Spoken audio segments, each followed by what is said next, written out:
Hello everybody and welcome to Geopolitical Trends. My name is David Oualaalou. So good to be with you as always. The Pentagon has developed a secret contingency plan for a possible war with Iran. Is this another war in the Middle East, or is another war in the Middle East brewing? Is this what the world needs right now? In this video, I am going to provide you insights about what this secret plan is all about. You won't believe what the US is planning for the Iran and the Middle East writ large. Talk about the dangerous times. Make sure to stick around till the end so you know when I put the conclusion as to what this is all about. So before I'll delve deeper into all this, first of all, like always, I like to extend my sincere thanks to the channel's members and also to the supporters and subscribers, you included. But if this is your first time landing on this channel, please make sure to subscribe and smash that notification button so you will be notified every time I upload a new video. And thank you all for your support. So let's dive into this. The plan, as a matter of fact, now is declassified because it was classified, and the plan is not new. This plan was in place since 2018, 2019. Why 2018? You all remember when the United States pulls out of JCPOA, the Joint Comprehensive Plan of Action. This is regarding the Iran nuclear deal. So here's the thing. So according to the guide released for the financial fiscal year of 2019, the board was contingency. It was a contingency plan which was drawn up by the Pentagon in an anticipation of a potential crisis with Iran, and this has to do, as I said earlier, because of the US withdrawal from JCPOA. It is very scary, dangerous, and frankly, it's concerning. So the US military has set aside a budget. We call them usually in the military jargon the block operations budget. So the budget to spend on a covert contingency operations related to a war plan with Iran.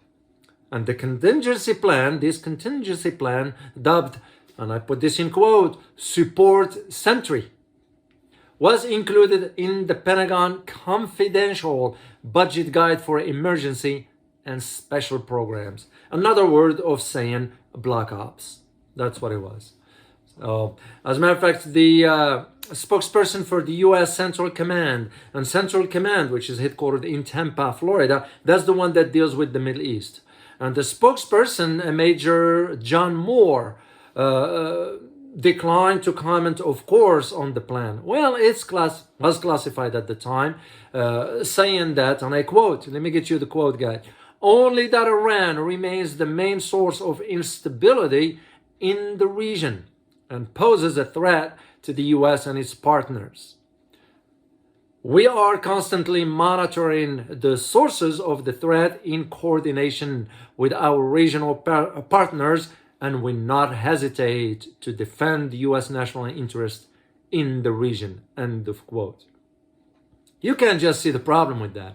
And here is the great mistake that I believe some politicians in Washington are making. They are thinking in terms that comparing Iran to Iraq.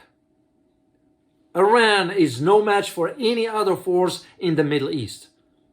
Mark my word on it. I was on the ground in the Middle East. I saw with my own eyes. I wrote a book about Iran called Volatile State. I disclosed what Iran's capabilities are.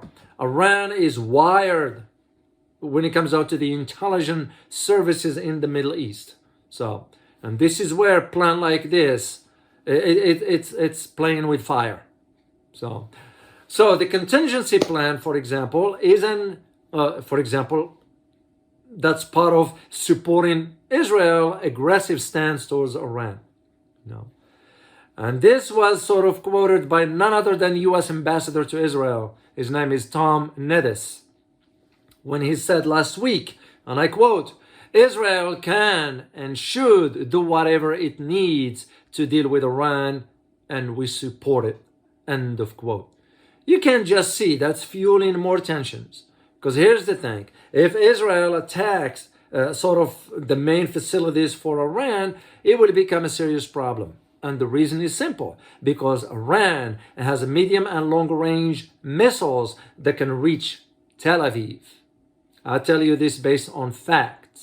So U.S. officials believe that, and as a matter of fact now, the U.S. cannot hide that they acknowledge that the recent drone attacks at a military plant in Iran in central city of Isfahan were carried out by Israel, and that Israel was behind it in the attack on January 30th. Just last about a month or so. But here is what's interesting. The attack on Isfahan was on January 30th. The US and Israel military held joint military exercises on same month, January 23rd. So they conducted the joint military exercises, and Israel ended up attacking Iran on the 30th, only a week later. And this joint military, by the way, between the US and Israel was the largest in their history. It's called, it has a name.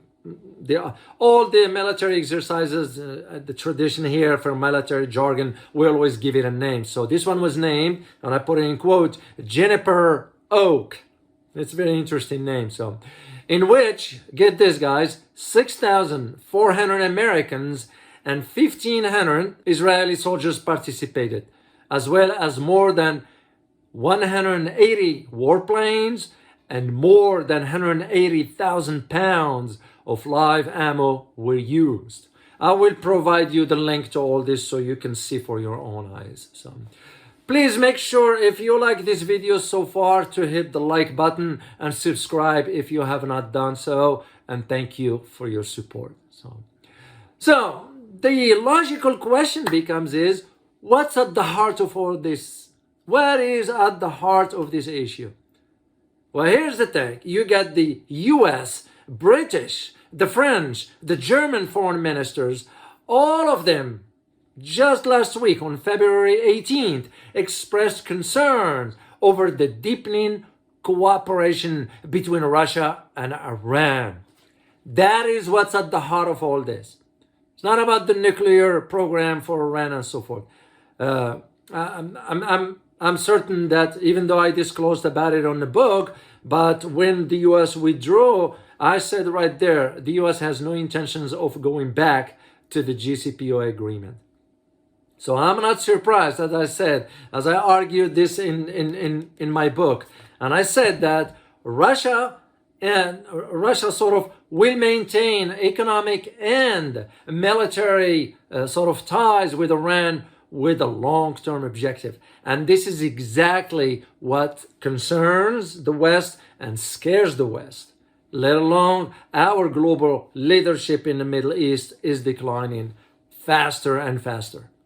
That is what's at the heart of it. So, and here is my brief conclusion for you, because I like to keep this short, concise, and to the point. So, as the sun rises on the horizon of a troubled region of the Middle East, I wonder whether the West will awaken one day soon and say, well, good morning, Iran, because Iran is flexing its military and economic muscles in the region, given how the US leadership is waning and weakening faster than you can imagine.